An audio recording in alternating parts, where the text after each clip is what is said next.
নির্বাচনের সাথে যারা জড়িত এখানে কোনো আওয়ামী লীগের দোসর বলতে কোনো কিছু নেই। এখানে সবাই নির্বাচনের জন্য প্রস্তুত। এখানে সবাই খুব ভালো অফিসার, সৎ অফিসার। আপনারা জানেন এবার আমরা প্রতিটা ভোটিং সেন্টারে সুরক্ষা অ্যাপ রাখা হচ্ছে।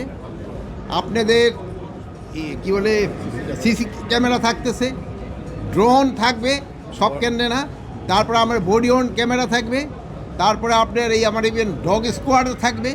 আমরা এবার সব ধরনের প্রিপারেশন আছে। আর এক একটা কেন্দ্রে 10 জন করে হলো আনআর্মড আনসার থাকবে, তার ভিতরে 6 জন হলো পুরুষ, 4 জন হলো মহিলা, 3 জন থাকবে আর্মড আনসার, আর 2 জন কোথায় থাকায় 3 জন করে পুলিশ থাকবে।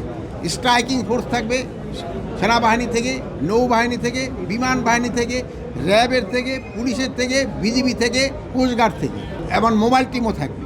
তো আমাদের প্রিপারেশন খুবই ভালো, এখানে কোনো রকমের কোথাও ঘাটতি নেই।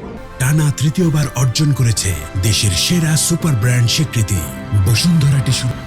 আপনি অন্যান্য নির্বাচনগুলিও দেখছেন, আমার মনে হয় অন্যান্য নির্বাচনের তুলনায় এবারের প্রস্তুতি আরও বেশি ভালো। নির্বাচনের সাথে যারা জড়িত এখানে কোনো আওয়ামী লীগের দোসর বলতে কোনো কিছু নেই। এখানে সবাই নির্বাচনের জন্য প্রস্তুত।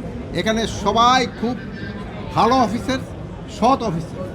যে আমরা আজকে নির্বাচন কমিশনার আনোয়ার উল্লাহকে বলতে শুনেছি যে সরকারি যারা কর্মকর্তা তারা গণভোটের পক্ষে বিপক্ষে থাকার সুযোগ নেয়, কিন্তু আমরা গত কিছুদিন ধরে দেখেছি উপদেষ্টারা সহ রিটার্নিং কর্মকর্তারা গণভোটে হায়ের পক্ষে প্রচারণা চালিয়েছে।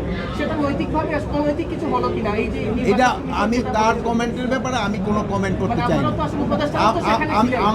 আমি ওনার কমেন্টের ক্ষেত্রে আমি কিছু বলতে চাই না, যেহেতু আমি ওটা শুনিনি।